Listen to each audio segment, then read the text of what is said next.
Hey, welcome back, everybody. Last video, we talked about the difference between good and bad leaders. And in this video, I'll be talking more about when you question whether you're in the right role. First off, anyone to a formal leadership role, if you're new in the role, you're going to go through some significant changes. Maybe you've been an informal leader in the past, but now it's different, right? And people expect different things from you. So let's say for now you're in a formal leadership role and you're doing okay, but you're also experiencing some variation of what you might call the imposter syndrome. You're not sure you're in the right role or you should be here. Maybe you feel like you're in over your head. Maybe you feel a little lost and you're not really sure how you got here. And I will say from personal experience, I have felt this a couple times, and it can be a little overwhelming, I'll tell you. But things are happening, and you're not sure if you're doing the right thing and what to do next, and you're wondering if you even want to be in the role. Through personal experience and talking with hundreds of other leaders, this is very common and normal, but it can be a problem. And maybe it's your first time in a formal leadership role. Maybe you've taken on this role with a new company. Maybe you've inherited a situation where the previous leader left, and not only are you new in the role, but you're dealing with the change of an exiting leader. Any of these or many other situations, you're going to experience three things. You're going to experience excitement, you're going to experience anxiety, and you're going to experience fear. Now, you've already experienced the excitement, which is fun as you learn all the, easier to understand things about the new position. Your team is asking questions, you're giving answers. They're asking for your approvals, direction, and help with problem solving. And you're starting to realize that you actually have a degree of control and influence over the team. And it's fun, and it should be fun. But when you start giving those answers and direction for the first time, you start feeling anxiety. And you may not know if you're giving the right answers and direction. After all, you may never have done this before. And to make things worse, the problems you're being asked to solve are never easy, clean, and simple, or they wouldn't be asking you, right? So anxiety at this point is normal as you gain confidence, but it feeds into the early stages of imposter syndrome. You're wondering what happens if I make a mistake or the team thinks I can't do the job. And the real question you're asking yourself is, what if I fail? So if anxiety continues, it can turn into fear. And fear, on the other hand, is a lot different. Fear is when anxiety over the uncertainty of your action turns into self-doubt in your ability to actually give the right answer or direction. When you get to this point, you're going to start prejudging yourself, overanalyzing your decisions, worrying about making mistakes, and many times you begin to develop a very defensive attitude out of self-protection. The thing you need to know about this is everybody around you knows this. They can sense it. They can sense the fear in you. So at this point, rather than having excitement and positive anxiety over your new responsibilities, which drives you to learn and grow, you're not only afraid of giving the right answers or directions, but you're afraid to give any answer or direction. So if you play golf, let me give you an example.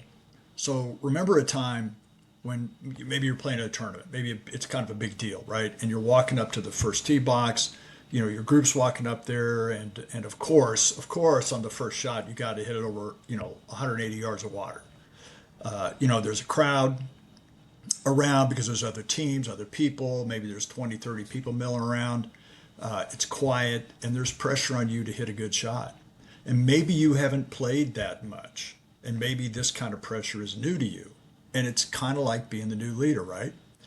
Anxiety, as described here, is probably normal, right? You're on the tee box, you got a little goosebumps, maybe a little jittery, butterflies. We all have this. But fear is when this anxiety is so overwhelming that you feel like you can't literally hit a good shot. And you might even be a little afraid to even swing the club. Maybe you've been on the driving range a little bit, you've hacked it around, maybe your game is a little off right now. That's fear creeping in. And if you've ever felt both feelings, anxiety and fear, you know the difference in that situation. Now, look, leadership is not like golf. You don't get instant results on whatever decision you make. It takes time to see the results. But in leadership, how do you avoid the excitement and good anxiety turning into fear? Well, the first thing you need to understand is that you're not alone in experiencing anxiety and some degree of fear when new to a leadership role. Everyone experiences this. They may not tell you this, but they do. The next thing, to think about is really all about confidence, courage, self-awareness. And it all begins with you. What's your level of confidence in yourself? What's your opinion of yourself? Are you open to new ideas and change, or are you change averse? How afraid are you of making mistakes, and are you overly concerned about the outcome of your decisions? How critical are you of yourself? How concerned are you with what others think of you? Have you started overanalyzing things too much, and maybe now you can't even make a decision? Look, if we feel uncertain about a decision, our thoughts, words, and actions will convey that uncertainty to those around us. People around you can sense it. So the question is, at this point, what do you do? So in working with leaders in many roles and through my own personal experience with anxiety, fear, and imposter syndrome, I believe a good process to help you when you're feeling like you don't belong is as follows. First, don't be too hard on yourself. Okay, we all want to do a good job and nobody wants to make mistakes, but we all do make mistakes. It's not about making those mistakes and doubting yourself. It's about what you do next. And I would go so far as to say that there really are no mistakes. There's only decisions, outcomes, and learning from it. And it really isn't any more than that. Second thing to do, you need to reground yourself. You need to remind yourself of what you've accomplished in your life, your strengths, your abilities. We've all accomplished many great things in our lives, and you need to remind yourself of these. Remind yourself of your internal values, what's important to you. It helps to have someone talk to who knows your abilities and can provide some emotional support, and don't underestimate the importance of that. Third, you need to separate what's causing the fear. You need to get away from the immediacy of the situation for a while. When you're calm, think about what's really causing this fear. Talk with a mentor or someone that you trust. Be honest with yourself. And there should be no judgment with this. We're all just trying to understand something new that we're experiencing. And fourth, logically think through the situation. Write down what you feel are the root issues with the situation that's causing this fear. Read them out loud, listen to what you're saying, or maybe read them to another person. Maybe record them on your computer and let them play back to you. There's a lot of power in listening to your own voice, playing back what you're thinking in your head. And fifth, get input from someone you trust. This is where a mentor is so valuable and so important. And if you don't have one, surely you know someone you trust who can talk objectively with you. Even if they're not familiar with the industry or your role, many times they offer an outsider's perspective that can be helpful. And this mentor doesn't have to be a formal relationship. It can be anyone you feel comfortable with. Just meet them for coffee, lunch, and say, hey, can I get your opinion on something going on at work?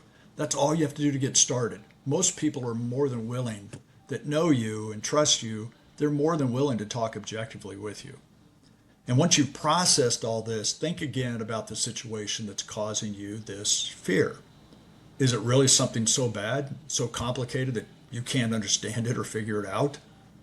Look, people will give new leaders and even experienced leaders in a new role a great deal of slack if they believe in you, if they sense you genuinely care about them and what you're doing. If they think you're, kind of a know-it-all, or you're sucking up to the boss, they don't believe in you, you'll get no slack. You will get nothing. People can sense these things very quickly, so don't try to fake it, because it won't work. It won't work. They'll see through you. Now, if you remember the core things about leadership that we said in an earlier video, leaders create a positive emotional connection with others. Leaders inspire others to be better tomorrow than they were today. And leaders care more about the team members' goals and the team's goals than their own goals. When the team believes these things about you, they'll overlook your mistakes for a while because they realize you're growing, because they trust you. They believe in you, and they know you care about them as a person, not just a revenue producer. So when you're in this situation feeling overwhelmed over your head, imposter syndrome, whatever you want to call it, remember this is a critical growth opportunity for you as a person and as a leader. This is not something to fight, it's something to embrace. It's all about learning to trust yourself, your thought process, and gaining confidence. Your job is to lead, and you must have confidence in your ability to be that leader. If you don't have it now, you simply have to gain it. And the only way to build confidence is to actually experience success and failure as a leader and then learn from those. If you work through whatever is causing your anxiety and fear, it doesn't take long to start building that confidence. And before you know it, you'll be making decisions and start trusting yourself, and you'll feel like you belong in the role. Remember, leadership is a lifelong learning and growing experience. You never fully arrive. You're always learning something new, and you need to stay open to this concept. So I hope this helps, or at least gives you a new idea to think about, a new way of looking at things. If you're interested, again, links below. You can check out my website. You can look at my book on Amazon, and let me know what you think. In the next video, I'm going to be talking about how you gain practical experience in leadership. So thanks again, and we'll talk to you next time.